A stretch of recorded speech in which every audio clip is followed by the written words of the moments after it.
Hello everyone, welcome to another monthly book haul. This month's pretty feasible. I've only bought a few books and I haven't gotten a ton in the mail, which honestly I'm very happy about right now because my TBR shelf is insane because I've been neglecting it like nobody's business for new release books, for NetGalley books. It's a shame. It's bad. So, as always, the lighting will be off and on because it's like 7 o'clock. So the sun is just doing its thing. So please forgive me. So I'm going to start off with the books I bought. I only bought 2 or 3, I believe. The first one being The Poet X by Elizabeth Acevedo. This is her first ever published novel. It's told in all verse. I have read both of her books this year, actually.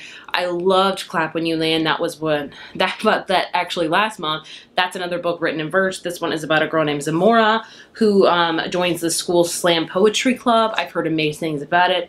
As you can see, it's won countless awards. I think by the time you're seeing this, I will have already read it. So I'm excited about that as well. But I'm excited to have read all of Elizabeth Acevedo's books because she is quickly becoming one of my favorite new authors for sure. The next book I bought was The Whisper Man by Alex North. So I read The Shadows this month and I handled it and so I decided to buy The Whisper Man. This book, I'm gonna kid you not, last year when it came out it got really hyped and a lot of people loved it, a lot of people didn't like it, but I bought and like refunded this book. Like I never got it in the mail because I always canceled it before it came to me like 3 times because I was like, I really want to read this. It's gonna sound too scary for me. I probably shouldn't read this. I'm really gonna read it, order it again. Oh, I probably shouldn't read this. And here we are. It's finally in my hands. I figured if I can handle The Shadows, I can handle this. So this one is about this town where like there's like this, I think kids go missing, which I don't do well with because I have a kid. So yeah, it's a mystery thriller if you can't already tell.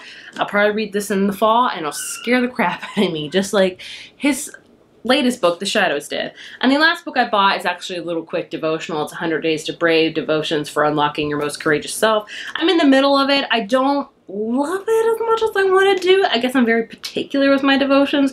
I'm not sure. I also have a whole bunch of kids books I've bought recently. If you're interested in a kid book haul, let me know because my son's going through a really big phase with reading and he does that quite often where he'll have months where he's really into books, then he'll have months where he can't stand them. And whenever he's in the months where he's really into books, I buy a lot. I get a lot from the library for sure, but if I've noticed that he really, really likes it, I will buy it. And I have bought a fair few lately. So let me know if you want me to do a whole video on just kids hauls books or some of his favorites. I would love to do that. So the rest of the books I'm going to show you either got in book boxes or from publishers. It's not a lot, I promise you, so this won't be a super long video, I hope. First one I got from Disney Hyperion and has The Voting Booth by Brandy Colbert. I don't think I've ever read a Brandy Colbert novel before, but I've always wanted to. This is a YA contemporary one. It's an all-in-one-day love story perfect for fans of The Sun Is Also a Star.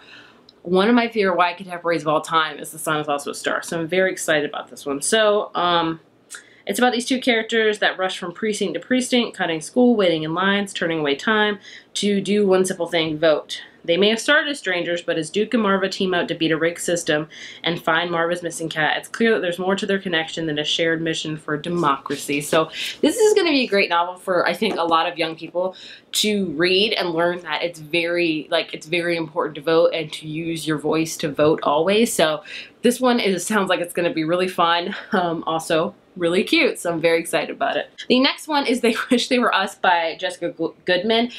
This is not the final cover. The final cover is already out. This book comes out next month. I really enjoy the final cover. I kind of wish I got that cover in the mail, but I'm not going to be picky about it. This is from Penguin, I believe. So this is a YA mystery thriller, if you will. It says Gossip Girl meets One of Us is lying with a dash of the secret history. And that's all I needed to know. Anything that pitches itself as Gossip Girl, I'm like there for because I love Gossip Girl. I will always be a Blair and Dan shipper. Yes, I said it and I stand by it always. But yeah, I don't know much about it, and with mystery thrillers, I don't want to know much about it. I believe it takes place in a boarding school. Murders happen, mysteries are solved. There you go. Next up from Tortine, I have The Princess Will Save You by Sarah Henning. This is a beautiful cover of a book, and this is like a retelling or reimagining of The Princess Bride, the classic movie that's great, where the princess does not get saved. No, she saves herself in this book. I gotta respect that. So yeah, it's about Princess Armada. She is supposed to marry the leader of a neighboring kingdom or lose her crown, or to force her hand, her beloved, the stable boy, is kidnapped. So she was raised to be a warrior, not a sacrifice. So nothing will stop her from saving her true love and rescuing the kingdom. I am here for it. I'm ready, and I'm really excited to read it. Even though I have been reading like no fantasy. Then I have a big old stack of books from Simon. The first one being The Black Kids by Christina Hammonds Reed, which I love the cover of this. This one comes out in September. Please forgive me. I think September 1st, actually. And I'm reading it in August. I'm very excited too. So this one is a YA contemporary, also kind of historical, if you will. It takes place in 1992, and a character named Ashley, who is living the charmed life with her friends the senior year, and then one afternoon in April, 4 LAPD officers are acquitted after beating a black man named Rodney King half to death. Suddenly, Ashley's not just one of the girls, she's one of the black kids. As violent protests engulf LA and the city burns, Ashley tries to continue on with life as normal. Even as her best friends help spread a rumor that completely derailed the future of her classmate and fellow black kid, LaShawn, her world splinters around her. Ashley, along with the rest of LA, is left to question who is the us and who is the them. So this is very important to read now. Because of what's happening right now with Black Lives Matter, and it's going to teach me, especially, and a lot of other people, what happened in 1992, and I'm very excited, also very nervous to read it, because it's definitely going to be one that's going to teach me a lot and open my eyes to things that I need to work on in myself when it comes to race and things like that. So I'm very excited for this one. I hope it's going to make it big. I'm sure it will, and I'm excited that it's going to teach me things, because I always need to learn more about race. Next up, I have a couple finished copies of books that Simon sent me a couple months ago that I still haven't read. I'm horrible. First up is I Killed Zoe Spanos by Kit Frick. I do want to say the ends of the pages of these books are freaking blue, and I'm obsessed. So this is another YA mystery thriller with a podcast element into it. If you want to sell me on things also on books, use Gospel Girl. Also use mystery books with the element of podcast, and I am there apparently, like first in line. So this one is about a girl named Zoe that goes missing, and then a girl, Anna, comes into town, and she looks a lot like Zoe, and they start questioning her, and they also have a podcast element. Hook, line, and sinker. I haven't heard anybody talk about it yet, so I don't know if it's good or bad. Also, Girl Unframed by Deb Coletti. I read my first Deb Coletti book last year and loved it. This one's another hard-hitting one, I believe, about a girl and her mom really struggling, and her mom might be in an abusive relationship. So I'm very excited, also nervous to read that, because I have to be in the right mindset to read hard-hitting books. And I feel like nowadays I'm not ever in the right mindset because of just everything happening, even in my own house with my son. I'm just like, I want light and fluffy and cute things, but it's always important to read the very hard-hitting things, because that's reality. Then I have The Sullivan Sisters by Catherine Ormsby. I love this cover. It's like almost drawn and painted. Even the end pages, yes. I don't know a single thing about this book. It's about the Sullivan Sisters. 14-year-old Murphy, an aspiring magician, is shocked to death of Siegfried, her pet turtle. 17-year-old Claire is bound for better things at her Oregon hometown. And 18-year-old Aline is nursing a growing addiction in the wake of life-altering news. Then days before Christmas, a letter arrives informing the sisters of a dead uncle and an inheritance they knew nothing about. The news forces them to band together in the face of a sinister family mystery and possibly murder. Ooh, it's an unforgettable novel about ghosts of the past, the powerhood of connection, and the bonds of sisterhood. This sounds like a perfect book to read in the fall, which hopefully I will do.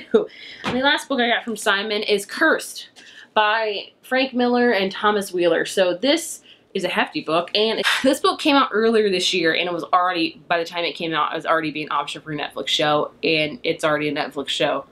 I think, I don't have Netflix anymore, guys. I don't ever use it, so I cut the cord with it. But anyway, I might have to check it out. This is like a retelling, I believe, of Merlin, I believe. Oh, the end papers, yes. So this is The Time of the King is Over, the Sword Has Chosen a Queen. So yeah, I am very excited about this. I believe there's illustrations in here as well. Yes, how cool is that? So yeah, hopefully I'll read the book and then I'll watch the show. That's a good incentive for me to get back Netflix. Oh my gosh, you hear how crunchy these pages are? Oh, because it actually has color drawings in there. That's pretty cool. And the last book I have, I told you it's going to be a short one, is the book I got in my Outcrate box, and that is Goddess in the Machine by Laura Beth Johnson. This has gold end pages, splayed edges. Oh, words, what are they? So I don't know anything about this because I'm horrible. So I believe it's a futuristic dystopian YA book. Yes, because the year's 3102. So yeah, this is about this girl named Andrea. She wakes up in the year 3102, and everyone keeps calling her Goddess. So she went into a cryonic sleep for a trip across the galaxy. She's expected to wake up 100 years, not 1,000. So yeah, I think she has to figure out things about a city because it's the year of 3102. Whoa, that's a big change. So yeah, those are the books I have this month. Like I said, not a ton. I need to let my TBR shelf like breathe a little bit because it's very mad at me, guys. I need to be better about it. But anyway, if you've heard of any of these books or read any of them, please let me know down in the description, the comments.